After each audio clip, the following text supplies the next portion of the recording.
अध्याय 1 कुरुक्षेत्र के युद्ध स्थल में सैन्य निरीक्षण। धृतराष्ट्र ने कहा, हे संजय, धर्मभूमि कुरुक्षेत्र में युद्ध की इच्छा से एकत्र हुए मेरे तथा पांडु के पुत्रों ने क्या किया? संजय ने कहा, हे राजन, पांडु पुत्रों द्वारा सेना की व्यूह रचना देखकर राजा दुर्योधन अपने गुरु के पास गया और उसने ये शब्द कहे, हे आचार्य, पांडु पुत्रों की विशाल सेना को देखें, जिसे आपके बुद्धिमान शिष्य द्रुपद के पुत्र ने इतने कौशल से व्यवस्थित किया है। इस सेना में भीम तथा अर्जुन के समान युद्ध करने वाले अनेक वीर धनुर्धर हैं, यथा महारथी युयुधान, विराट तथा द्रुपद। इनके साथ ही धृष्टकेतु, चेकितान, काशीराज, पुरुजित, कुंतीभोज तथा शैव्य जैसे महान शक्तिशाली योद्धा भी हैं। पराक्रमी युधामन्यु, अत्यंत शक्तिशाली उत्तमौजा, सुभद्रा का पुत्र तथा द्रौपदी के पुत्र, ये सभी महारथी हैं। किंतु हे ब्राह्मण श्रेष्ठ, आपकी सूचना के लिए मैं अपनी सेना के उन नायकों के विषय में बताना चाहूंगा जो मेरी सेना को संचालित करने में विशेष रूप से निपुण हैं। मेरी सेना में स्वयं आप, भीष्म, कर्ण, कृपाचार्य, अश्वत्थामा, विकर्ण तथा सोमदत्त का पुत्र भूरिश्रवा आदि हैं, जो युद्ध में सदैव विजयी रहे हैं। ऐसे अनेक वीर भी हैं जो मेरे लिए अपना जीवन त्याग करने के लिए उद्यत हैं। वे विभिन्न प्रकार के हथियारों से सुसज्जित हैं और युद्ध विद्या में निपुण हैं। हमारी शक्ति अपरिमेय है और हम सब पितामह द्वारा भली भांति संरक्षित हैं, जबकि पांडवों की शक्ति भीम द्वारा भली भांति संरक्षित होकर भी सीमित है। अतः इस सैन्य व्यूह में अपने अपने मोर्चों पर खड़े रहकर आप सभी भीष्म पितामह को पूरी सहायता दें।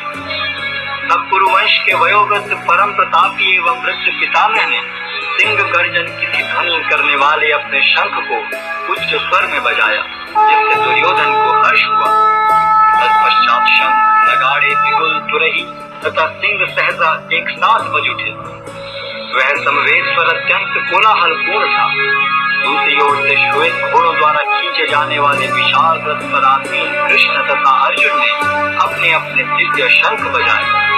भगवान कृष्ण ने अपना पांचजन्य शंख बजाया, अर्जुन ने देवदत्त शंख तथा अति भौजी एवं अति मानवीय कार्य करने वाले भीम ने पौंड नामक भयंकर शंख बजाया।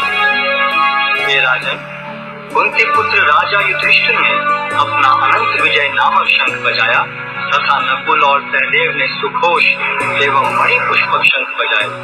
महान धनुर्धर काशीराज, परम योद्धा शिखंडी, धृष्टद्युम्न, विराट, अजय सात्यकी, द्रुपद, द्रौपदी के पुत्र तथा सुभद्रा के महाबाहु पुत्र आदि सबों ने अपने अपने शंख बजाए।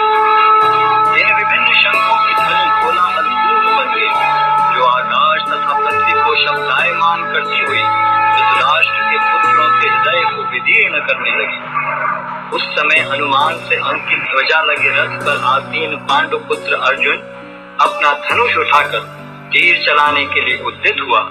हे राजन, धृतराष्ट्र के पुत्रों को व्यूह में खड़ा देखकर अर्जुन ने श्री कृष्ण से ये वचन कहे।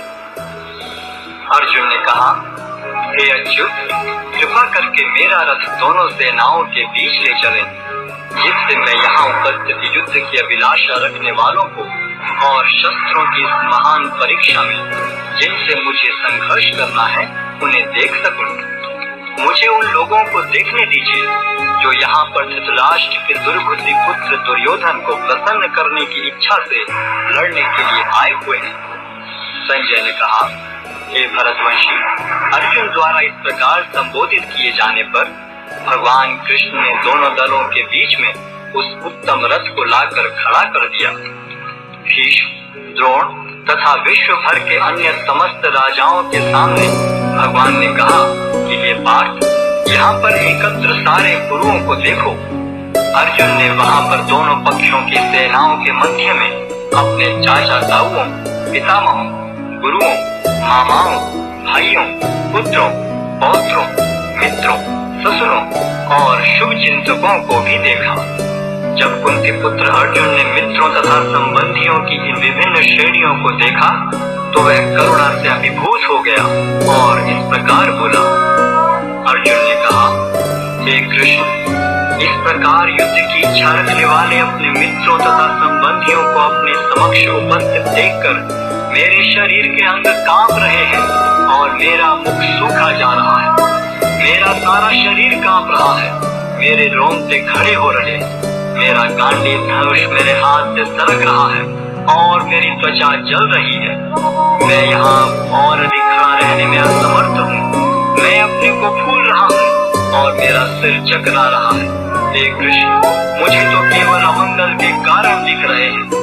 हे कृष्ण, इस युद्ध में अपने ही स्वजनों का वध करने से न तो मुझे कोई अच्छाई दिखती है और न मैं उससे किसी प्रकार की विजय, राज्य या सुख की इच्छा रखता हूँ।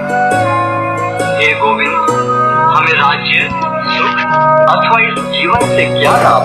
क्योंकि जिन सारे लोगों के लिए हम उन्हें चाहते हैं वे ही इस युद्ध भूमि में खड़े हैं। हे मधुसूदन, जब गुरुजन, पितृगण, पुत्रगण, पितामह, मामा, ससुर, पौत्रगण, साले तथा अन्य सारे संबंधी अपना अपना धन एवं प्राण देने के लिए तत्पर हैं और मेरे समक्ष खड़े हैं, तो फिर मैं इन सबको क्यों मारना चाहूंगा, भले ही वे मुझे क्यों न मार डालें। हे जीवों के पालक, मैं इन सबों से लड़ने को तैयार नहीं, भले ही बदले में मुझे तीनों लोग क्यों न मिलते हों। इस पृथ्वी की तो बात ही छोड़ दें। भला धृतराष्ट्र के पुत्रों को मारकर हमें कौन सी प्रसन्नता मिलेगी? यदि हम ऐसे आतताइयों का वध करते हैं तो हम पर पाप चढ़ेगा। अतः यह उचित नहीं होगा कि हम धृतराष्ट्र के पुत्रों तथा उनके मित्रों का वध करें। हे लक्ष्मीपति कृष्ण, इससे हमें क्या लाभ होगा और अपने ही कुटुंबियों को मारकर हम किस प्रकार सुखी हो सकते हैं? हे जनार्दन, यद्यपि लोक से अभिभूत चित्त वाले ये लोग अपने परिवार को मारने या अपने मित्रों से द्रोह करने में कोई दोष नहीं देखते, किंतु हम लोग जो परिवार के विनष्ट करने में अपराध देख सकते हैं, ऐसे पाप कर्मों में क्यों प्रवृत्त हो? कुल का नाश होने पर सनातन कुल परंपरा नष्ट हो जाती है और इस तरह शेष कुल या धर्म में प्रवृत्त हो जाता है।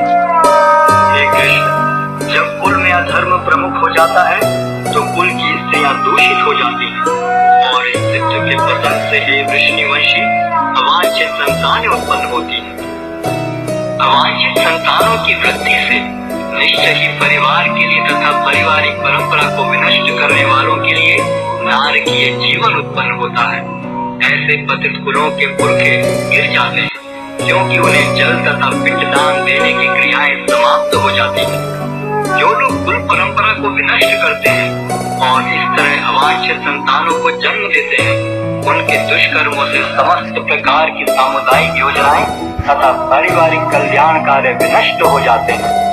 ये प्रजापालक कृष्ण, मैंने गुरु परंपरा से सुना है कि जो लोग कुल धर्म का विनाश करते हैं वे सदैव नरक में वास करते हैं।